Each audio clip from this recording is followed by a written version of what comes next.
Hello friends, मैं शिशिर Pandey SGS classes के behalf पर आप सभी के सामने आज नीट प्रिपरेशन से रिलेटेड एक बहुत इम्पॉर्टेंट डिस्कशन को सामने रखने वाला हूं और वो है कि हम बायोलॉजी सब्जेक्ट को नीट के लिए कैसे तैयार करें। दैट इज़ कि प्लानिंग बायोलॉजी फॉर नीट।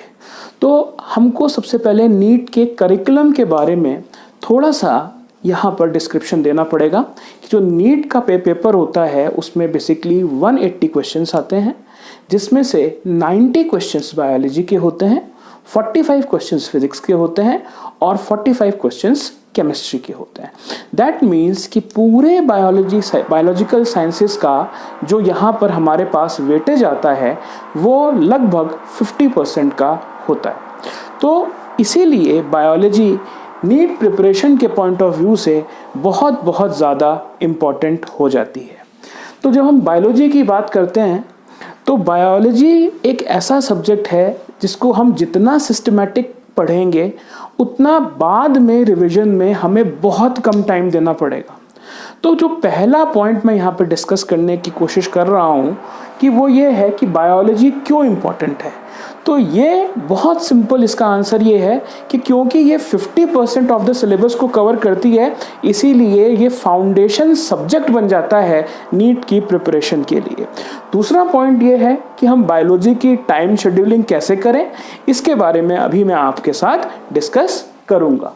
और तीसरा पॉइंट क्या है कि बायोलॉजी का स्टडी प्लान क्या होना चाहिए, कौन से चैप्टर्स को हमें ज़्यादा वेटेज देनी चाहिए, कौन से चैप्टर्स को हमें मिडल या मीडियम वेटेज में रखना चाहिए और किन को हमें सबसे लीस्ट वेटेज में रखना चाहिए। इसको हम एक बायोलॉजिकल पिरामिड के माध्यम से अपने नेक्स्ट लेक्चर्स में आपको बताएंगे।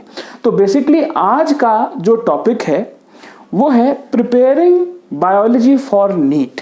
और बेसिकली किसी भी एग्जाम को प्रिपेयर करने के लिए 6 मंथ्स से ज़्यादा का ड्यूरेशन कभी भी नहीं चाहिए होता अगर आपकी प्रिपरेशंस सिस्टमैटिकली चल रही हैं। चाहे वो नीट हो, चाहे वो आईआईटीज का एग्जामिनेशन हो, चाहे वो सीएसआईआर नेट हो, कोई भी एग्जाम विद इन 6 मंथ्स को बहुत अच्छे से तैयारी करके क्रैक किया जा सकता है। तो इसी मोड पर हम बेसिकली अपने आज के सेशन को, जो कि बेसिकली हम टाइम शेड्यूलिंग और अपने सब्जेक्ट की प्लानिंग कैसे करें बायोलॉजी के लिए फॉर नीट, इसको डिस्कस करते हैं। तो बेसिकली जो हमारा एक स्ट्रैटेजी है नीट बायोलॉजी को प्रिपेयर करने की, वो कुछ इस तरीके से होनी चाहिए कि हम अपने पूरे करिकुलम को 3 फेजेस में डिवाइड कर लें। तो जो हमारा फेज 1 होता है उसको हम बेसिकली एनसीईआरटी प्रिपरेटरी फेज कहते हैं। दूसरा जो फेज होता है वो एडवांस बायोलॉजी नोट्स प्रिपरेशन का होगा और साथ ही साथ जो हम एमसीक्यूज प्रिपेयर करेंगे हम उसको बेसिकली इस सेशन में प्रैक्टिस करते जाएंगे। और जो थर्ड फेज होता है उसमें कंप्लीटली हमें अपने प्रैक्टिस पे ही और टाइम को मैनेज करने के लिए पूरा डिवोट करना चाहिए। अब देखिए, जब हम फर्स्ट फेज की बात यहाँ पे करते हैं तो हमें इसमें बेसिकली किस चीज के नोट्स को प्रिपेयर करना है ये बहुत इंपॉर्टेंट होता है। आपकी तैयारी 1% भी डेविएट नहीं होनी चाहिए। अगर आप बायोलॉजी में 360 में कम से कम 340 मार्क्स को टारगेट कर रहे हैं, तो जो पहला फेज होता है वो एनसीईआरटी प्रिपरेटरी फेज होता है। इसका मतलब क्या हुआ कि यहाँ पे आपको सिर्फ और सिर्फ एनसीईआरटी के नोट्स प्रिपेयर करने हैं और उन्हीं नोट्स के बेसिस पर जो आप एमसीक्यूज प्रिपेयर करेंगे वो आपको रोज आना बनाने हैं। यहां पर आप किसी भी एडिशनल बुक्स का यूज नहीं करेंगे, आप सिर्फ और सिर्फ एनसीईआरटी को ही यूज करेंगे और बेसिकली जो आप नोट्स बना रहे हैं उसी का बेस बनाकर आप सेल्फ एमसीक्यूज को जनरेट करें ताकि आपकी थ्योरी और आपका रिवीजन एक ही दिन में होता जाए। एक चीज बहुत इंपॉर्टेंट है जब हम यहाँ पे बायोलॉजी की प्लानिंग के बारे में बात कर रहे हैं कि जो भी हमें 8 to 10 या 11 मंथ्स का टाइम मिलता है उसमें हमें अपने बायोलॉजी के स्टडी आवर्स को फिक्स करना है। वो 4 घंटे से ज्यादा होने ही नहीं चाहिए। 4 घंटा बायोलॉजी, 4 घंटा फिजिक्स एंड 4 घंटा chemistry, these are more than sufficient hours to study these subjects and 3 to 4 hours of your coaching if required. और कम से कम 7 to 8 hours की आपकी नींद भी बहुत जरूरी है ताकि आपका माइंड हर दिन फ्रेश रहे। तो जो पहला फेज है उसमें हम एनसीईआरटी को प्रिपेयर करेंगे और मैंने आपको बताया 4 घंटे से ज्यादा की एंड तक जो मैंने टाइम करिकुलम प्लान बनाया है, मैं 4 घंटे से ज्यादा आपकी प्लानिंग को एक्सीड नहीं करूंगा। तो बेसिकली जो 4 आवर की प्लानिंग है फेज 1 में, उसमें आप 2+2 में उसको डिवाइड कर सकते हैं। तो आप पहले 2 घंटे जो एनसीईआरटी के हैं उसमें आप सिर्फ थ्योरी का प्रिपरेशन करेंगे और उसको जो नेक्स्ट 2 आवर्स हैं उसमें उसी थ्योरी के बेसिस पर जो भी आप एमसीक्यूज बना सकते हैं तो वो आप बनाएं। मेरा एक्सपीरियंस ये कहता है कि एनसीईआरटी में बेसिकली एक चैप्टर में on an average 80 to 120 MCQs बनते हैं। दैट मीन्स कि अगर आप पूरी एनसीईआरटी को कवर करें then you will get around 4000 questions plus of exclusively NCERT. और उन 4000 क्वेश्चंस में हमारे पास एक बहुत प्रोबेबिलिटी बन जाती है कि एटलीस्ट 75 क्वेश्चंस तो वहां से आएंगे। मैं पूरे 100% क्वेश्चंस की बात नहीं कर रहा हूं। ये जो 15 क्वेश्चंस का वेटेज मैंने यहां पे छोड़ दिया है, ये कुछ करंट बायोलॉजी से रिलेटेड होता है और कुछ ऐसे एडवांस बायोलॉजी के क्वेश्चंस होते हैं जो नॉर्मली हमें एनसीईआरटी के बाहर जाके एक्स्ट्रा नॉलेज को थोड़ा सा गेन करके ही हम उन्हें सॉल्व कर सकते हैं। तो बेसिकली जो ये फेज है ये हमारा 3 मंथ्स का फेज है जिसमें हमें बेसिकली 11th और 12th दोनों की बायोलॉजी के सिलेबस को कवर करना है। इसमें हमें कोई भी एडिशनल प्रॉब्लम्स नहीं करनी, कोई भी एडिशनल टेक्स्ट को रीड नहीं करना, हमें सिर्फ और सिर्फ एनसीईआरटी पर फोकस करना है। अब जो हमारा सेकंड फेज आता है वो होता है एडवांस बायोलॉजी नोट्स प्रिपरेशन और this is plus the MCQ practice phase. तो आपको मैं पहले यहां पे ये डिफाइन करना चाहूंगा कि एडवांस बायोलॉजी यहां पर जब मैं नीट की प्रिपरेशन की बात करता हूं तो ये होती क्या है। तो बेसिकली वो बुक जिसने एनसीईआरटी का इन डिटेल एक्सप्लेनेशन दिया है, मैं यहां पर उस बुक की बात कर रहा हूं। और जो मैं अपने स्टूडेंट्स को रेफर करता हूं जो बुक, वो है elementary biology by K N. Bhatia and Tyagi और जो इसका पब्लिकेशन है वो ट्रूमैन पब्लिकेशन है। तो ये आपके लिए इसलिए इंपॉर्टेंट हो जाती है कि जो भी आपको कम समझ में आया है फेज 1 में एनसीईआरटी से, वो थोड़ा एलैबोरेटिव स्टडीज करके आप यहां पर समझ सकते हैं।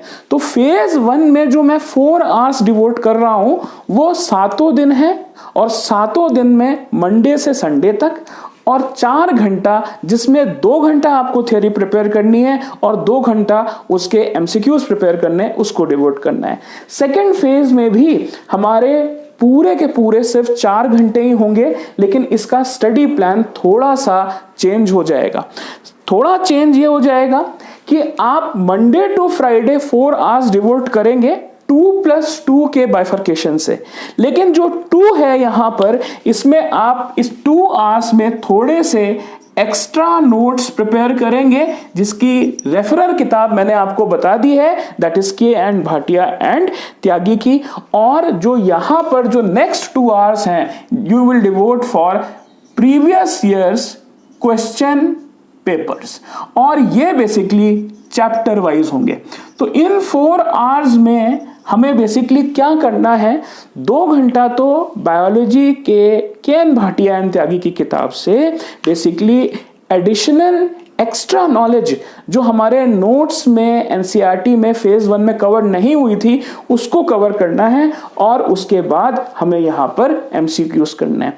एक चीज और बहुत इंपॉर्टेंट है कि जब कभी भी आप अपने नोट्स की प्रिपरेशन करते हैं तो आप हमेशा A4 साइज के लूज पेपर्स पे ही अपने नोट्स बनाएं।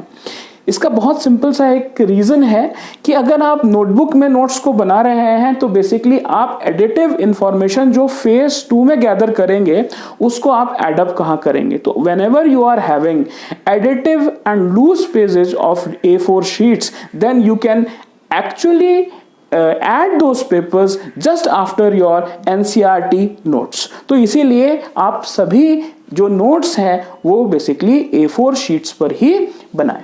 अब जो नेक्स्ट 2 आवर्स आपके पास यहाँ पर आएंगे उसमें हम बेसिकली जो प्रीवियस ईयर्स उस चैप्टर पे बेस्ड क्वेश्चंस हैं उसको बेसिकली प्रैक्टिस करेंगे, प्लस वो क्वेश्चंस भी प्रैक्टिस करेंगे जो हमने फेज 1 में सिर्फ और सिर्फ NCERT से बनाए। तो फेज 1 और फेज 2 की जो प्रिपरेशन होती है इसमें मैक्सिमली आपकी NCERT कवर हो जाती है और आप एक एडिटिव नॉलेज भी रखने लगते हैं NCERT की।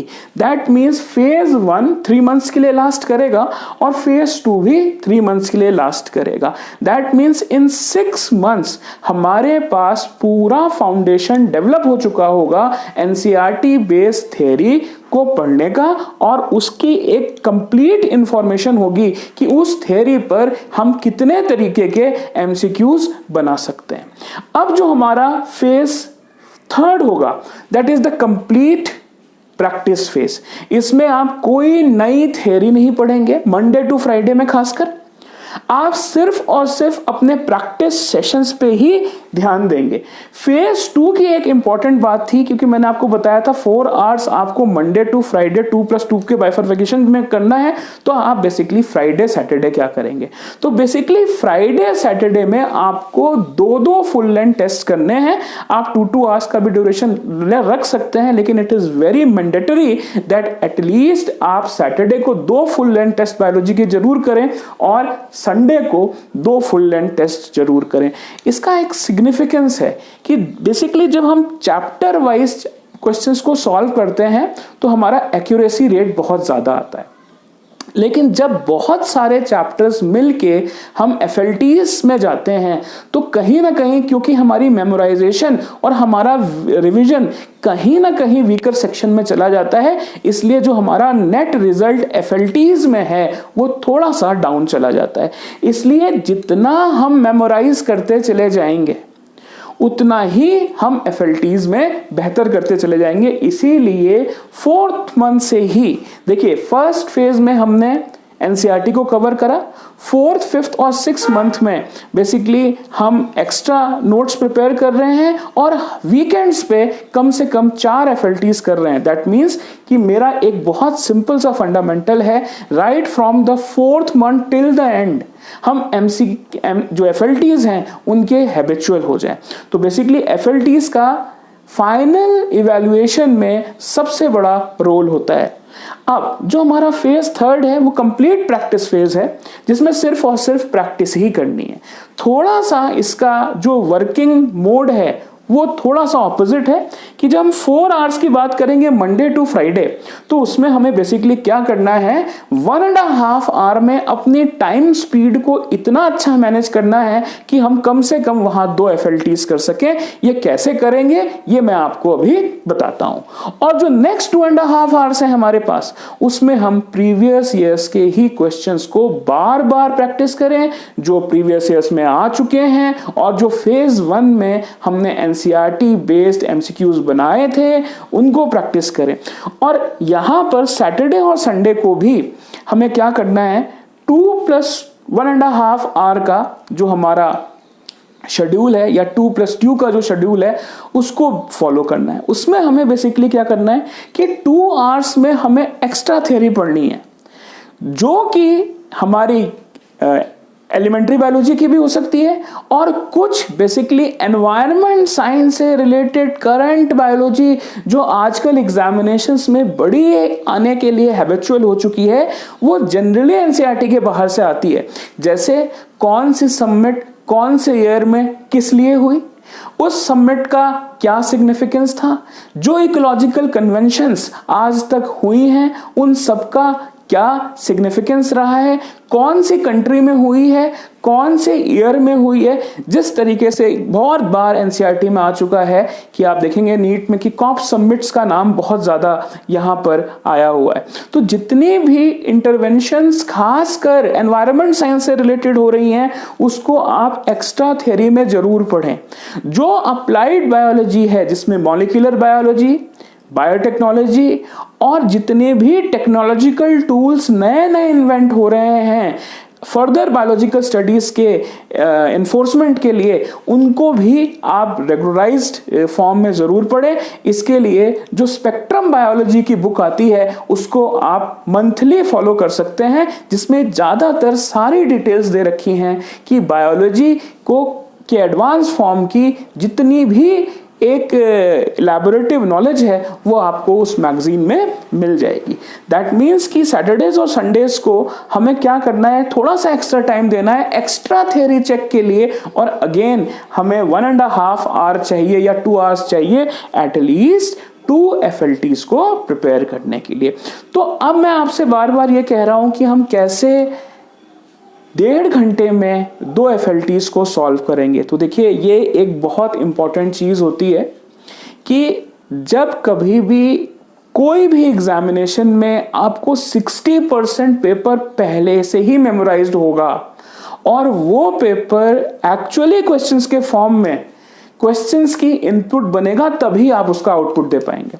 दैट मीन्स कि जो आपकी मेमोराइजेशन है वो इतनी स्ट्रांग होनी चाहिए कि आप उस क्वेश्चन को देख के ही समझ जाएं कि इसके प्रोबेबल आंसर्स क्या होंगे। और ये 100% सिर्फ इस चीज पे डिपेंड करता है कि आपने कितनी प्रैक्टिस करी।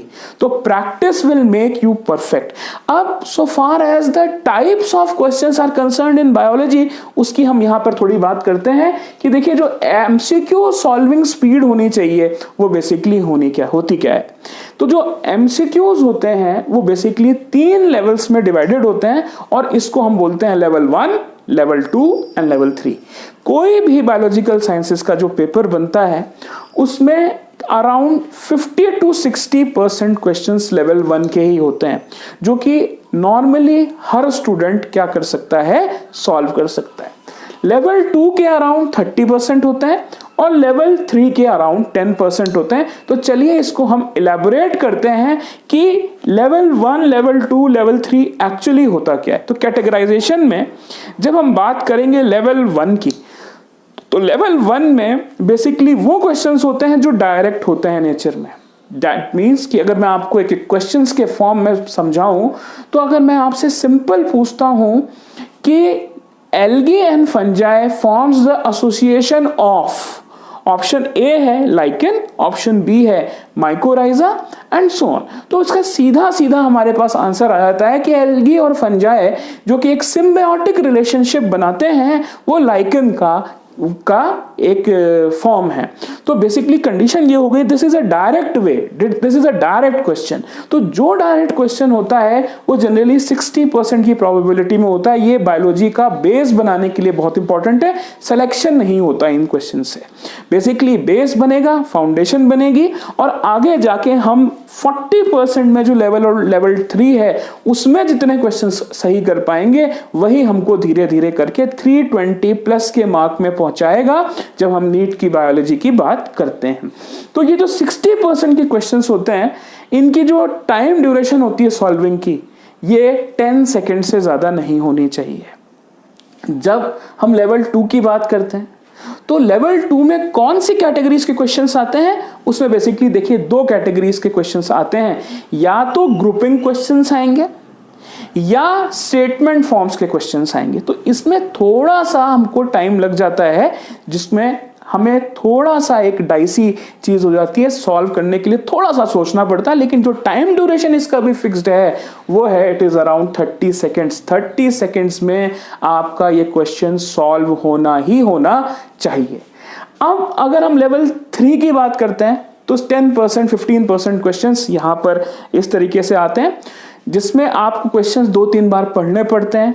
हो सकता है वो एक एक्सपेरिमेंट बेस्ड क्वेश्चन हो सकता है आपको उस क्वेश्चन की थ्योरी की नॉलेज ना हो, जिस कारण से आपका बहुत सारा टाइम वेस्ट हो जाए और एटलीस्ट उस क्वेश्चन को सॉल्व करने के लिए आपको 1 मिनट लग जाए।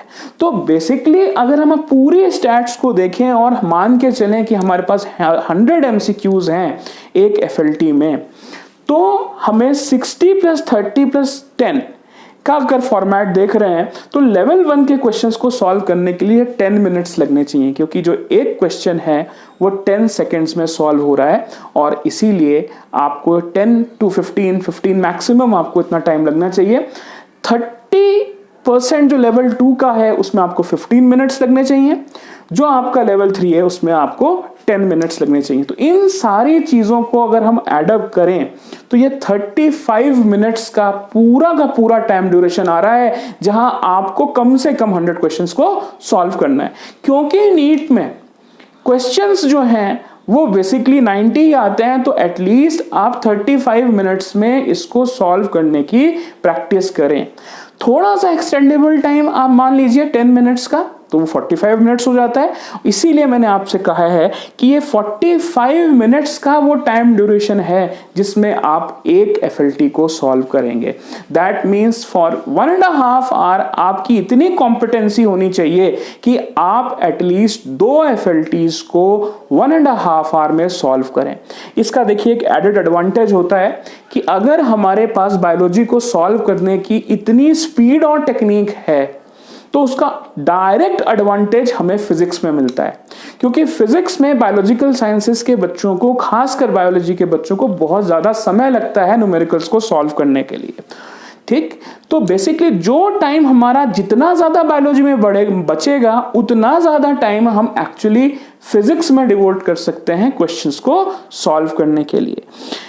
नॉर्मली जो बायोलॉजी का क्वेश्चन पेपर होता है वो बेसिक जो 35 to 45 मिनट्स में सॉल्व होना चाहिए। केमिस्ट्री का जो पेपर होता है it should be solve between 35 to 40 minutes. तो अगर ऑन एन एवरेज 45 मिनट्स आप बायोलॉजी को दे रहे हैं और 45 मिनट्स आप केमिस्ट्री को दे रहे हैं, तो 1.5 घंटे में आपकी कंप्लीट केमिस्ट्री और बायोलॉजी सॉल्व होनी चाहिए, जो कि आपके 540 मार्क्स को कवर कर लेगी।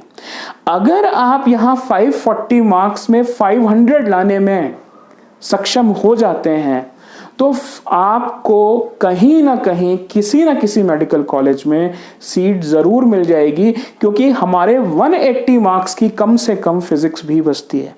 And anything above 600 marks will fetch you a seat in a medical college.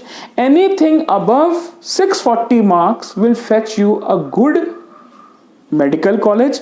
Anything above 660, 670, खासकर 670, 680 plus will get you a seat in the top 5 medical colleges of India, and any marks above 680 will fetch you seats in Maulana Azad और AIIMS. तो basically जो हम planning करते हैं वो इस तरीके से होनी चाहिए कि जो हमारा डेविएशन राउंड द ईयर है वो बिल्कुल ना हो।